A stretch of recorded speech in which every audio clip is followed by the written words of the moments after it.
La lutte contre le terrorisme dans le contexte sahélien au regard de l'engagement du Tchad a constitué la charpente de la prise de parole du chef de l'État au Forum Med 2019.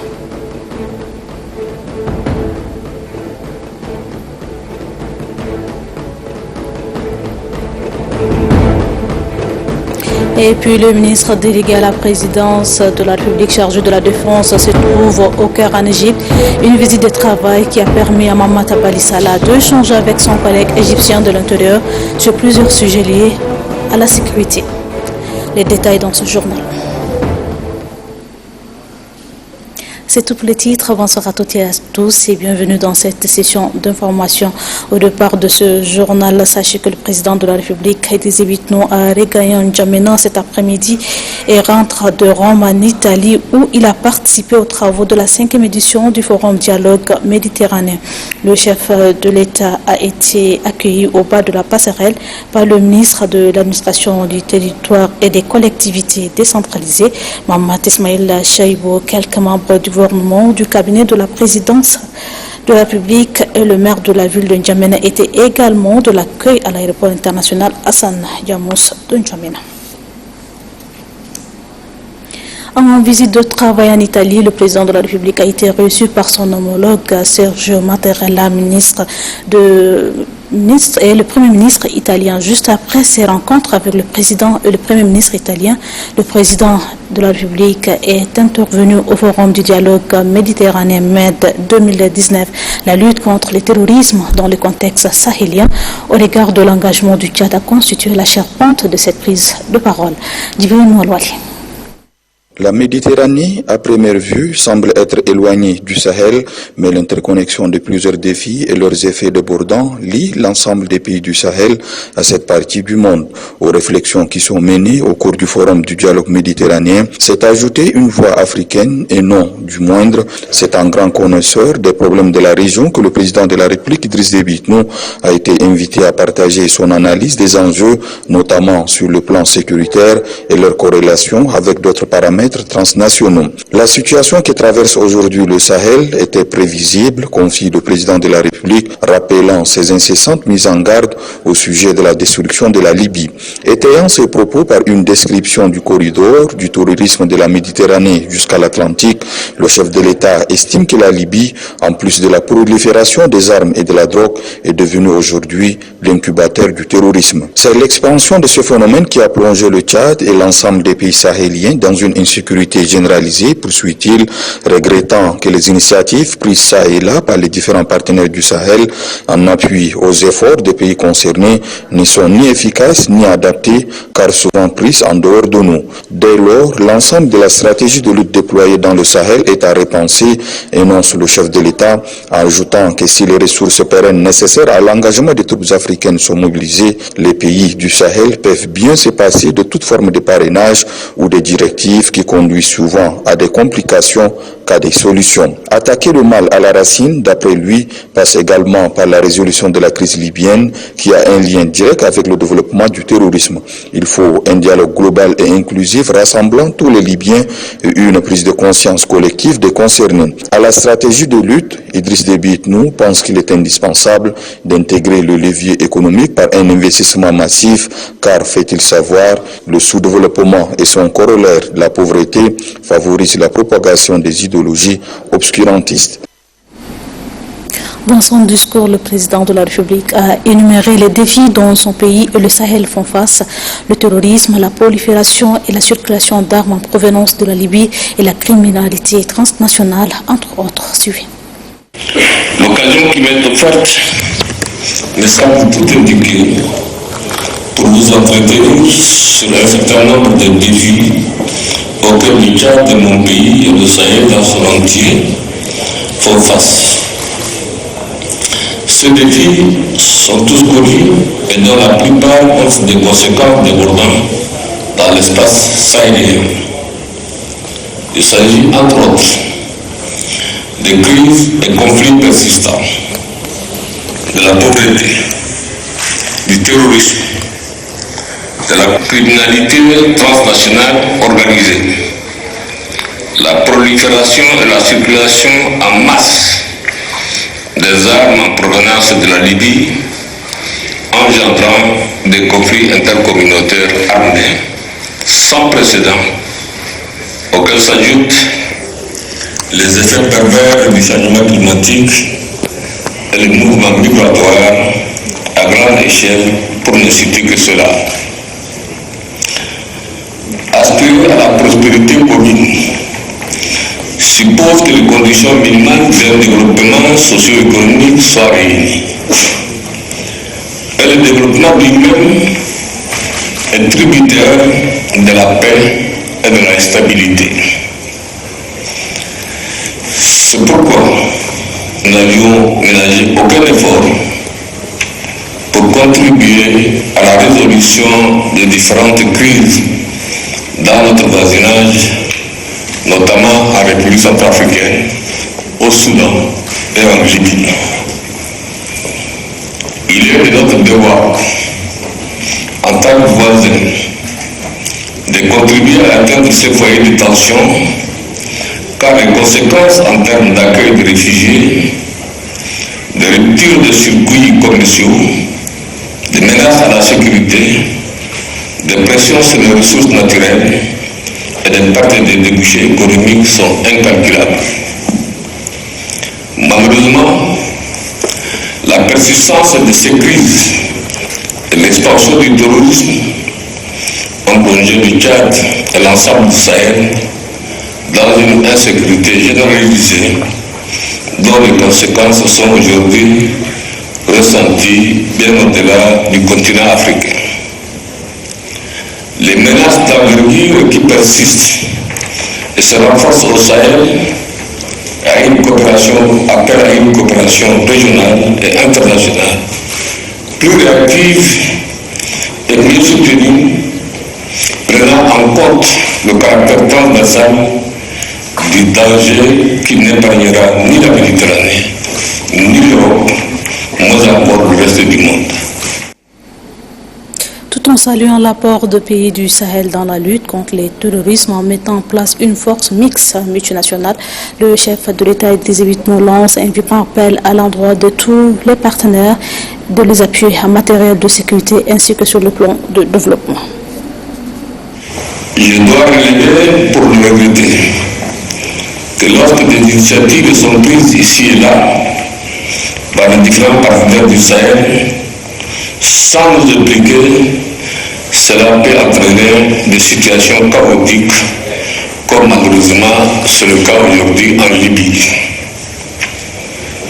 Depuis le déclenchement de la crise libyenne et ses graves conséquences sur le Sahel, notamment l'expansion du terrorisme, mon pays, le Tchad, a payé et continue de payer un lourd tribut dans la lutte contre ce fléau.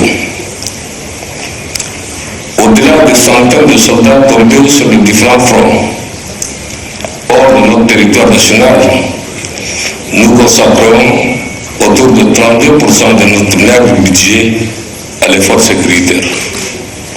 Dans l'ensemble, tous les 5 pays du Sahel consacrent plus de 20% de leur budget pour la sécurité.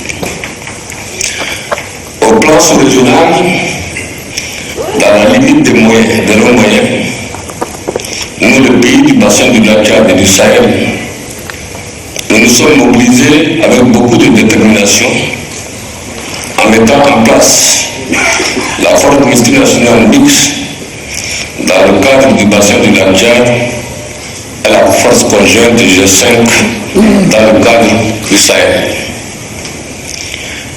Nos appels à l'endroit de la communauté internationale relatifs à l'obtention d'un financement pérenne à la force du G5 Sahel sont demeurés sans suite et les multiples promesses faites ici et là dans le cadre des conférences internationales de mobilisation de fonds n'ont jamais été tenues. Puisque les conséquences du terrorisme sont bien ressenties ici en Europe et bien au-delà, nous pensons qu'il y a lieu de revoir l'ensemble de la stratégie de lutte déployée à ce jour contre ce fléau au Sahel, en reconnaissant le leadership des pays concernés à travers un appui conséquent de leurs efforts multiformes. Si les ressources pérennes nécessaires à l'engagement des troupes sont mobilisées, nos pays peuvent bien se passer de toute forme de parrainage ou de directives qui conduisent souvent à des complications qu'à des solutions. Je saisis donc cette occasion pour réitérer un vivant appel à l'endroit de tous nos partenaires, sans distinction aucune, de nous appuyer plutôt que de nous orienter dans ce que nous devons faire en tant qu'en matière de sécurité que sur le plan de développement. Nous connaissons mieux que quiconque nos réalités et nos besoins pour agir en conséquence contre les menaces qui pèsent sur notre espace. Il convient également de rappeler que le soutien de la communauté internationale ne saurait suffire à lui seul pour relever tous nos défis, ni éluder notre propre responsabilité dont nous sommes pleinement conscients. Il y a un lien direct entre le développement du terrorisme au Sahel et la crise libyenne, a déclaré le chef de l'État. Le président de la République pense que pour combattre le terrorisme, il faut mettre fin absolument à cette crise qui a trop duré. Il y a un lien direct entre le développement du terrorisme au Sahel et la crise libyenne, dont les conséquences sur cette région sont plus que dramatiques. Sans risque de me tromper, je tiens à rappeler que la bataille contre le terrorisme au Sahel passe forcément par le règlement de la crise libyenne. Le chaos installé et entretenu dans ce pays a été et demeure la principale source de déstabilisation de l'ensemble du Sahel. Par conséquent, la lutte contre le terrorisme au Sahel doit s'accompagner aussi des efforts immenses, intenses, visant à mettre un terme à cette grave crise qui n'a que trop duré. Il s'agit là de la crise libyenne. Nous devons tous, sans calcul, ni agenda, œuvrer en faveur d'un dialogue global et inclusif rassemblant tous les Libyens. Dans cette œuvre collective sanitaire, aucun effort n'est de trop. C'est pourquoi nous plaidons pour une synergie d'initiatives de tous les facilitateurs avec un accent particulier sur le rôle de l'Union africaine. La violence n'est pas une option de sortie de crise. Pour mettre un terme à cette violence, il faut que les différents agendas extérieurs sur la Libye, nombreux et contradictoires, laissent les Libyens se parler entre eux pour une sortie de crise rapide. La tragédie que vit le peuple libyen, son frère, est inadmissible. Et le contre-coup de cette crise que nous subissons en tant que pays voisins ne sont non plus supportables. À cet égard, je salue l'organisation en marge du présent forum d'une réunion ministérielle sur la Libye. Étant donné que la clé de la solution de cette crise se trouve d'abord et avant tout entre les mains des Libyens eux-mêmes, je leur lance un appel fraternel à une prise de conscience collective pour mettre un terme à leur autodestruction. Le Tchad, comme par le passé, est disposé à apporter sa modeste contribution au processus de dialogue interlibyen en vue d'une paix durable dans ce pays frère. Le président de la République que vous venez de suivre a signifié également que le sous-développement avec ses colorats favorise la propagation des idéologies obscurantistes, d'où la nécessité d'intégrer la stratégie de lutte contre le terrorisme en Afrique. Le sous-développement et son problème de pauvreté favorise la propagation des idéologies obscurantistes. D'où la nécessité d'intégrer à la stratégie de lutte contre le terrorisme en Afrique le levier économique en mettant l'accent sur des investissements massifs et ciblés dans des secteurs susceptibles d'offrir d'emploi à la jeunesse. Dans cette perspective, il est important de souligner l'urgence de la mise en œuvre des engagements pris lors du sommet Afrique-Union européenne en 2017 à Abidjan, relatif à la mobilisation des ressources publiques et privées pour investir au Sahel et dans toute l'Afrique. Des investissements importants dans le secteur à valeur ajoutée ayant un potentiel plus élevé de création d'emplois comme l'agriculture, l'agro-industrie, la fabrication, l'énergie, l'industrie numérique et les infrastructures favorisent un développement économique harmonieux, soutenu par une croissance durable et inclusive, axée sur la transformation structurelle de l'Afrique. L'accroissement du soutien aux investissements dans le secteur précité fera des jeunes Africains un véritable moteur de développement du continent. Et cela contribuera également à réduire le flux migratoire, car personne ne veut vivre ailleurs que chez lui, si les conditions minimales d'une vie décente sont réunies. Et il n'est pas superflu de rappeler que l'Afrique est le continent de l'avenir au regard de ses immenses potentialités économiques. À ce titre, je ne serais surpris que l'Afrique devienne la future destination des flux migratoires.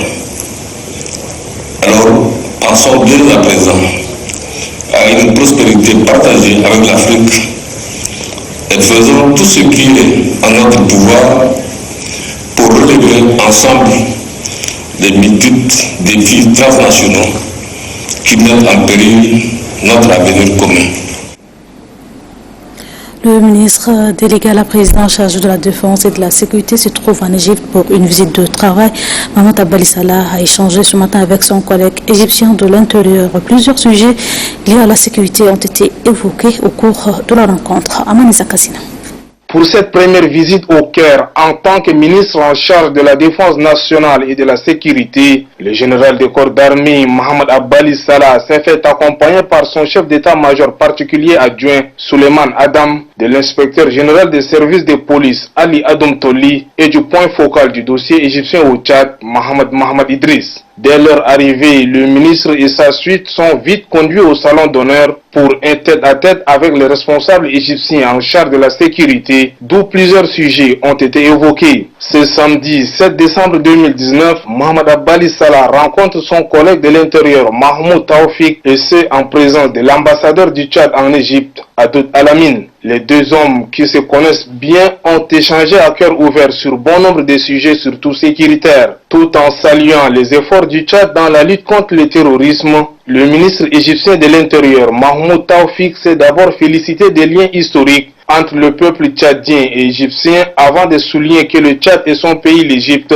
sont deux pays engagés dans la lutte contre le terrorisme. C'est pourquoi, poursuit-il, qu'il faille travailler main dans la main pour vaincre ce mal. S'inscrivant dans la même lancée, Mohamed Abbali Salah s'est apaisanti sur le partage d'expériences entre les deux pays en vue de mettre hors d'état de nuire ce mal du siècle. Et pour réussir ce pari, le chef du département en charge de la défense nationale et de la sécurité a mis l'accent sur la formation des cadres tchadiens ainsi que les échanges des informations dans le domaine sécuritaire, chose appréciée par son collègue égyptien qui s'est dit déterminé à accompagner le Tchad dans ce combat. C'est pourquoi le quota tchadien en ce qui concerne aspect formation sera doublé, informe Mahmoud Taoufik. Mohamed Abbali Salah n'a pas perdu de vue le sujet de la colonie tchadienne se trouvant en Égypte.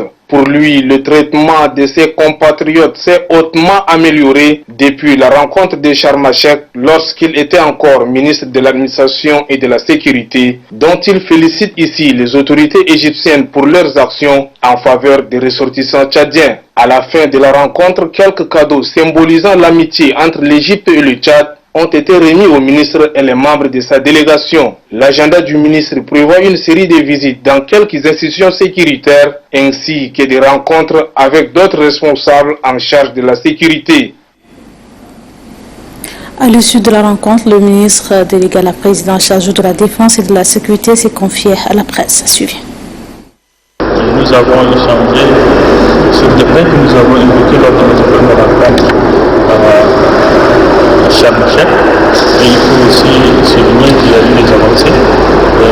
Les points sur lesquels nous avons eu des échanges, c'est que vous savez que le pays, l'Égypte et le Tchad, c'est des pays frères et presque des pays voisins. Et nous avons beaucoup de choses en commun. Et c'est dernièrement le point culminant, c'est la sécurité. Nous sommes engagés dans la lutte contre le terrorisme, l'Égypte aussi. Donc moi et mon collègue, nous avons échangé. Nous sommes convenus de se compléter mutuellement. Et l'Égypte attend dans les jours à venir une équipe composée de la sécurité pour échanger. Et nous avons aussi fait le cas sur la formation. Nous avons toujours bénéficié dans le cadre de formation ici à l'Académie tchadien, mais cette fois-ci le ministre nous a signalé qu'ils ont doublé le quota du Tchad. Je pense que c'est une bonne nouvelle. Et nous avons échangé aussi sur la condition de vie de nos compatriotes tchadiens ici. Vous savez que nous avons une forte communauté tchadienne qui est ici en Égypte et beaucoup de Tchadiens commencent à investir dans ce pays. Nous avons des gens bien dans le cadre de la santé et nous avons beaucoup aussi dans le cadre de leur séjour. Donc c'est quelques points de difficulté que nos compatriotes ici, vivant ici, et le ministre l'a instruit immédiatement à ses services pour qu'il y aura un traitement particulier pour les Tchadiens qui viennent investir ici ou bien qui viennent se soigner ici en Égypte. Le ministre nous a aussi fait savoir que sur le plan d'investissement d'Égypte, dans les jours à venir, on enverra des experts pour commencer un projet en fait de l'hôpital de police à N'Djamena. Donc c'est une information que nous tenons très ouverte et nous sommes tombés d'accord que les informations vont continuer, c'est-à-dire l'échange des informations vont continuer dans la ligne terroriste, dans la ligne du contre le terrorisme. Et le ministre aussi a mis le vœu d'avoir un représentant ici à l'ambassade chargée de la sécurité pour faire avancer les dossiers, ce que nous avons encore. Le Tchad, à l'instar des autres pays de la planète, a célébré ce 7 décembre la journée internationale de l'aviation civile. À cette occasion, le ministre de l'aviation civile et de la météorologie nationale, Mohamed Ourouzi, a fait une déclaration de circonstances que je vous invite à suivre. Cette journée commémore cette année le 75e anniversaire de la création de l'Organisation de l'aviation civile internationale, OACI, qui a pour objectif d'assurer le développement régulier, sûr et ordonné de l'aviation civile, afin de promouvoir la coopération et de préserver l'amitié et la compréhension entre les nations et les peuples du monde. Le thème choisi pour les célébrations de cette année est « Pour la sécurité des avions, aucun pays ne doit être en marge ».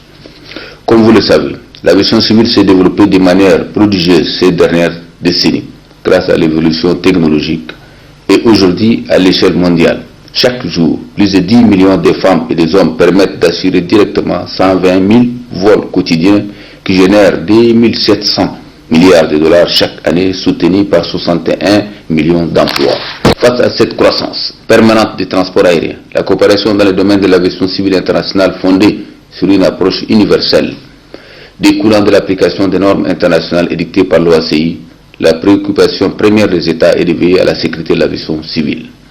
À cet effet, le Tchad, au regard de sa position géographique, située à la croisée des routes aériennes nord, sud, est, ouest, a mis en place des structures adéquates pour accomplir ses obligations dans le domaine de la réglementation et du contrôle de l'espace aérien. Notre pays apporte sa contribution à la communauté internationale en assurant par le biais de l'autorité de l'aviation civile la surveillance continue des exploitants et la sécurité des avions qui surveillent notre espace aérien ou atterrissent sur nos aéroports. Je saisis cette occasion pour exprimer notre gratitude à son Excellence M. Idriss Déby Itno, président de la République, pour sa vision clairvoyante qui accorde une place prépondérante au transport aérien qui se traduit par la constitution des infrastructures aéroportières aux normes et standards internationaux et la création de notre compagnie nationale Tchadia Airlines. Notre pays assume ses obligations à la satisfaction de la communauté internationale, ce qui cadre parfaitement avec les thèmes choisis. Aucun pays ne doit être en marge, à l'effet d'assurer la sécurité des avions, des personnes et des biens. Le Tchad réaffirme son engagement vis-à-vis de la communauté internationale de renforcer la sécurité et la sécurité de l'aviation civile et de coopérer avec les organisations internationales et régionales pour le développement durable de l'aviation civile.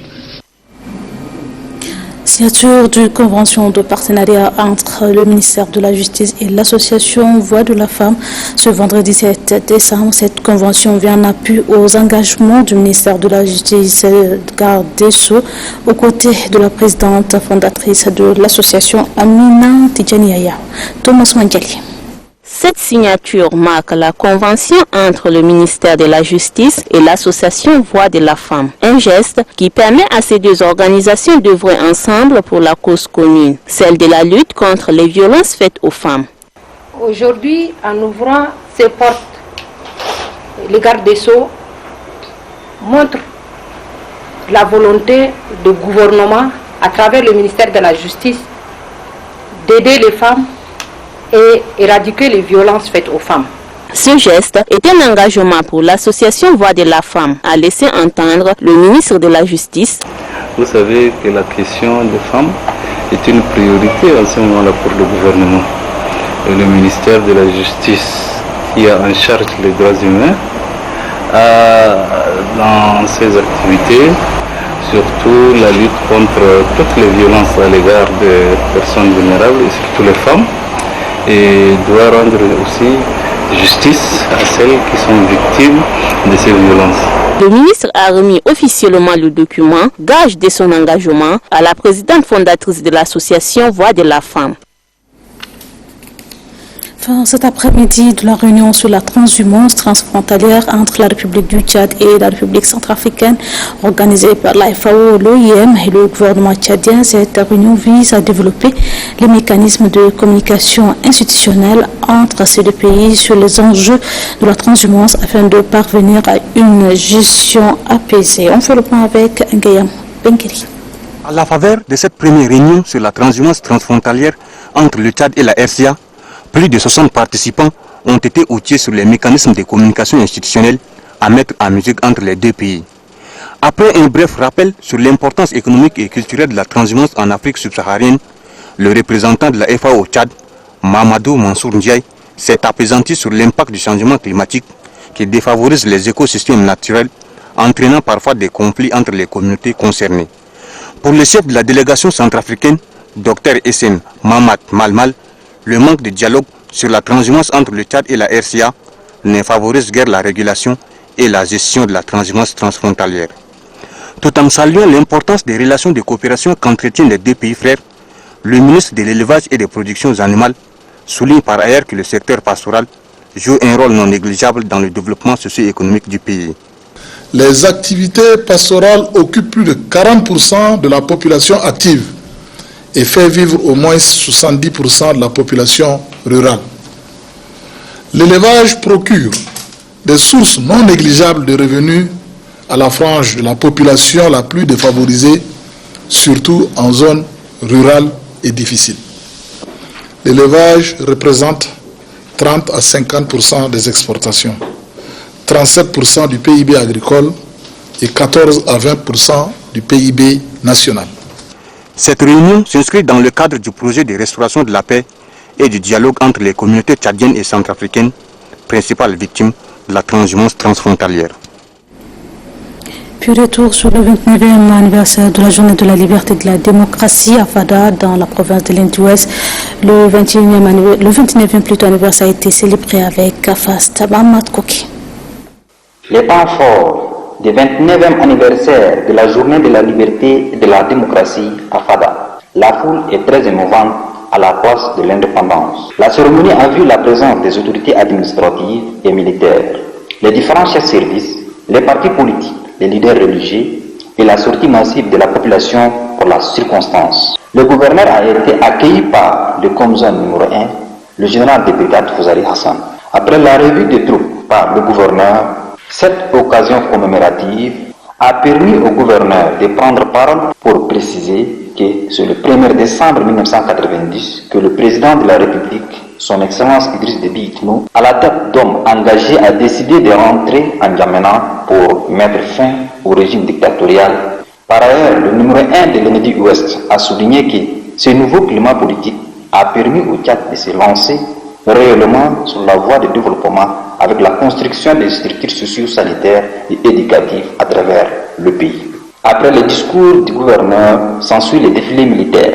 La zone de défense numéro 1, la légion de la gendarmerie numéro 3, le sous-groupement de la garde nationale et nomade du Tchad numéro 27, de la police nationale, les partis politiques, les instituteurs et les élèves. Reportage signé Mohamed Touké, même son de cloche a adhéré dans la province de Silla. Ben Arabi Abdourazak. L'une des sous-préfectures de la province érigée en département AD était tout en liesse pour célébrer ce 1er décembre 2019 le 29e anniversaire de la journée de la liberté et de la démocratie. Le secrétaire départemental du mouvement patriotique du Sali a, au nom de la population et les partis politiques, présenté une motion de soutien au président de la République. La population d'AD remercie par la même occasion les forces de défense et de sécurité pour les immenses sacrifices consentis, sacrifices qui ont permis au Tchad de contribuer au rétablissement de la paix dans la sous-région. Le préfet Abdelkarim Tahir Ali a fait ressortir les innombrables réalisations faites depuis 1990. Il appelle par la même occasion la population d'AD à soutenir la politique du chef de l'État. Dans le département de la Tangile-Ouest, la population a célébré avec face le 29e anniversaire de la journée de la liberté et de la démocratie à la place de l'indépendance de la ville de Kélo. Cette cérémonie marquée par la levée de couleurs, le dépôt de gerbes de fleurs au monument aux morts, suivi du défilé militaire et civil, a vu la présence du secrétaire général du département, autorité administrative et traditionnelle.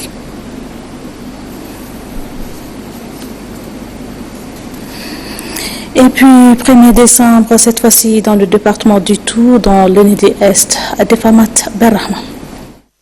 C'est toute la province de l'Enedi-Est qui s'est donné rendez-vous à Itou, département nouvellement érigé, pour fêter dans la joie et la communion le 29e anniversaire de la journée de la liberté et de la démocratie. Sous l'égide du gouverneur de la province, Ahmad Karda Hussein, cadre politique, administratif, militaire, chef traditionnel et coutumier, dont le sultan de Darbilia, Sidir Timan Déby Itno, se sont levés comme un seul homme pour marquer d'une empreinte indélébile cette date mémorable. Tout commence par le dépôt des gerbes de fleurs au monument aux morts par le gouverneur de la dite province. Cette date historique est rappelée par le président du comité d'organisation des festivités, Aboud Hashim Bouder, par ailleurs maire de la ville d'Amdiaras. Tout fait a une histoire, toute histoire a une signification. En effet, ce jour du 1er avril 1989, un groupe de patriotes conduit par l'actuel président de la République, son Excellence Idriss Déby Itno, refusant dans toutes ses formes les injustices et la dictature la plus féroce. Idriss Déby Itno, appuyé par ses camarades, réussit à écraser la dictature et il rentre triomphalement en N'Djamena le 1er décembre 1990. Le préfet du département d'Itou, Sagour Chérif, a salué le choix porté sur sa cité. Les fils du département d'Itou ne sont pas du reste. Par la voix de Mahmoud Hissène Nassour, il remercie le président de la République, Idriss Déby Itno, pour les innombrables efforts et la délocalisation de la fête anniversaire et l'élection d'Itou en département et lui manifestent leur soutien.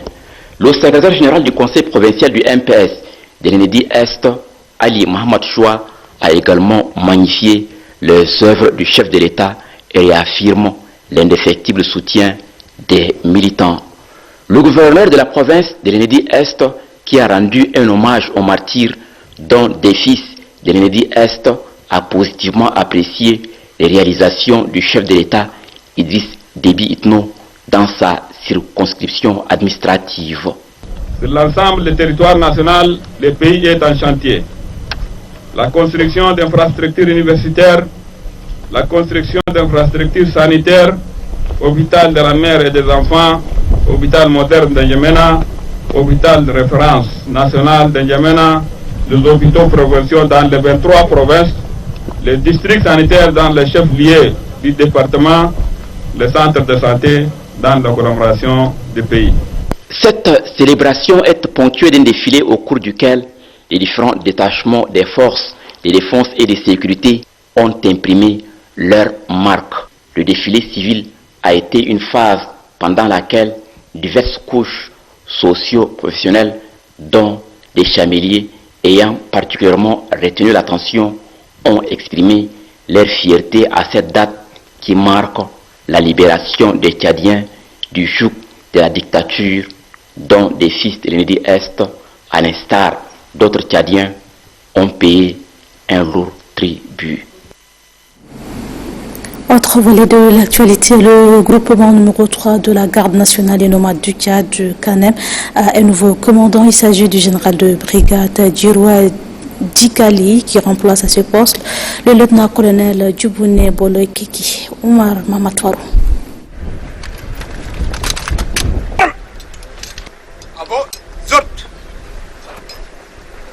C'est ainsi que le général de brigade Djourou Djaga Ali, nouveau commandant du groupement numéro 3 Kanem Lak de la garde nationale et nomade du Tchad, a pris le commandement ce vendredi matin à Mao. Il a été installé dans ses fonctions par le commandant de la GNT, deuxième adjoint du Tchad, le général Mohamed Al-Mahdi Al-Sherif. En installant le nouveau commandant du groupement GNT Kanem Lak, a demandé aux officiers, sous-officiers et hommes de troupes de reconnaître désormais comme chef le général Djourou Djaga Ali, qui a été nommé par décret numéro 1950 en remplacement du lieutenant-colonel Djouboune Boulay Keki, et d'obéir à ses ordres. Il demande au nouveau commandant du groupement GNT numéro 3 de collaborer avec tous les officiers, sous-officiers, hommes de rang pour la réussite de sa mission. Fin hier à Mondou, des activités de la caravane ophtalmologique organisée par la Fondation Grand Cœur de concert avec l'association Achafi. Ahmad Ali Sanamat. Encore, la province du Logone occidental vient d'être témoin de l'altruisme de la Fondation Grand Cœur qui ne cesse de poser des actes hautement humains en faveur de la population tchadienne en général et des couches vulnérables en particulier. En l'espace d'une semaine, l'équipe médicale de la caravane ophtalmologique a donné le meilleur d'elle-même pour redonner la vue à un nombre important de patients venus non seulement des 4 départements du Logone occidental, mais aussi des provinces voisines. À entendre le chef de mission de la Fondation Grand Cœur, Issa Mohamed Mahdi, le record enregistré dépasse l'objectif visé par cette caravane. Au total, nous avons consulté plus de 3946 personnes. Sur les 3946 personnes, 542 personnes opérées avec succès. Donc, nous avons, la Fondation a distribué plus de 542 de lunettes et puis plus de 1626 colliers distribués. La vue retrouvée, les patients ne tardent pas à exprimer leur joie immense. Merci Seigneur, merci. On n'a rien à vous donner, mais nous disons merci. Sourire aux lèvres, les bénéficiaires de cette caravane ophtalmologique remercient vivement la présidente de la Fondation Grand Cœur, la première dame du Tchad, Hinde Déby Itno. Je remercie à la Fondation Grand Cœur, je le remercie beaucoup parce qu'il m'a fait ouvrir les yeux et puis j'ai vu proprement maintenant. C'est dans une satisfaction totale que la mission de la Fondation Grand Cœur a quitté Mondou pour d'autres provinces du pays pour la même cause. À Congra, dans la province du Mando, l'atelier sur le système éducatif organisé par le programme pour la promotion de la qualité de l'éducation de base au Tchad a pris fin. Cet atelier a donc permis aux différents corps constitués de mieux cerner les mots qui entravent la qualité de l'enseignement dans cette province. Le point avec Chitangue Félix. Cette revue de 2 jours organisée par le programme pour la promotion de la qualité de l'éducation de base au Tchad en abrégé PROCEM a permis aux participants de scruter d'1 millimètre près le plan d'action à court terme sur la qualité de l'enseignement primaire, l'alphabétisation des adultes, l'éducation non formelle, la gestion des performances, l'éducation en langue sarde. Les écoles pilotes en milieu nomade ont été passées au pain fin, sans oublier le suivi et l'évaluation qui ont marqué les temps forts des travaux de la première revue. La cérémonie de clôture a commencé par la lecture de la synthèse des travaux, suivie de l'intervention du directeur du PROCEB, Nicolas Kazutulo, qui, favorablement impressionné par l'assiduité et la conscience professionnelle prévalue pendant les échanges et les travaux abattus. Le délégué de l'éducation nationale et à l'enseignement de la province du Mandoul, Amata Oudanou, de remercier les différents partenaires pour leur appui financier, techniques et matériels qui ont permis la réussite de la première revue déconcentrée à Congra. Il, bien évidemment, Amat Oudanou, de solliciter les appuis conséquents en matière de construction, de mobilisation pour l'accès et l'achèvement des différents cycles d'enseignement en vue de réduire les taux élevés des enfants non scolarisés et de déperdition scolaire. Le secrétaire général de la province du Mandoul, Mahamoud Mahamat Saleh Hayar, se dit convaincu que les recettes de cette revue permettront aux différents acteurs de l'éducation de planifier leurs activités en vue d'améliorer les performances du système éducatif dans la province du Mandoul et généralement au Tchad. Hip Hop and My Life, sur le titre d'un nouvel album de l'artiste musicien Beaumonde Sarah Dumge alias DJ Boom. Cet album de 17 titres parle de la vie de l'artiste et les mots qui mènent la société. L'annonce a été faite au cours d'une conférence de presse. Diomedi Nestor. Beaumont Vidal Sarah Dumge, aka alias DJ Boom, vient d'entrer dans le monde de la musique rap. En 2016, DJ Boom entre au studio 3XL Tchad Production et enregistre son projet d'album Hip Hop and My Life. Cet album, Hip Hop and My Life, est un projet qui a vu la participation de plusieurs autres rappeurs comme Sultan, Frank Kelly, Imamti, le collectif Toumaï Rap, pour ne citer que ceci. Dans cet album, DJ Boom parle de sa vie quotidienne en tant que rappeur, ses engagements et responsabilités. Hip Hop and My Life est un album qui est constitué de 17 titres, inclut 2 tracks bonus, donc 15 titres avec les 2 bonus fait 17 titres. L'album est déjà disponible sur les plateformes. Quand je dis plateforme, c'est les plateformes de téléchargement légal depuis le 28. L'idée maîtresse de l'album, c'est pouvoir rassembler les artistes et un peu parler de mon parcours rapologique. DJ Boom, avec le concours de ses partenaires, envisage de faire une tournée sur le plan national. DJ Boom annonce également aux hommes des médias la sortie de son clip vidéo d'ici 2020 avec au programme plusieurs concerts pour le bien des mélomanes du hip-hop. La saison sportive de la Ligue de volleyball de la commune de N'Djamena s'est achevée ce samedi 7 décembre sur le plateau du stade d'Ismamadouya avec la finale qui a mis aux prises à ASDJC à SDDF, match remporté par ASDDF par 3-7 à 0. Face aux volleyeurs de la Direction générale des services de sécurité des institutions de l'État, ASDGC, les poulains de Mondi Fabrice qui visent le doublé champion coupe n'ont pas fait durer le suspense. Les joueurs de l'association sportive de la société tchadienne des régies publicitaires ASDFF qui ont pris le taureau par le corne réalisent 8 points en moins de 5 minutes. Ce qui oblige le staff technique de ASDGC de solliciter un temps mort technique qui n'aura aucun effet sur le moral de ses adversaires qui terminent le premier set par 25 points à 21. Au deuxième set, les champions sortants démarrent lentement. Au finish, ils s'imposent par 25 points à 20. Soutenus par un groupe de très jeunes supporters, ils allument toutes les mèches au troisième et dernier set et malmènent leurs adversaires. Avec ce résultat de 3-7 à 0, l'ASDFF réalise une saison sans défaite. Nous allons relever le défi en organisant un championnat digne de nos deux matchs. Nous avons tenu le pari. Quant au président de la Fédération tchadienne de volleyball, il demande aux joueurs de continuer à travailler. Qu'il est temps de vous faire connaître et de vous imposer sur l'échiquier national pour prétendre aller à l'international. Rien que le travail qui puisse aboutir à cette démarche. Arriver à organiser le championnat et terminer la saison avec une finale de la Coupe est un acte salutaire. Cependant, faire fonctionner une ligue comme celle de N'Djamena, vitrine du volleyball tchadien avec 4 clubs, ne représente rien pour les joueurs qui ont besoin de compétitions dans les muscles. Voilà, ainsi donc c'est la fin de cette édition. Merci de votre fidélité. Très belle soirée à toutes et à tous. Bonsoir et à demain.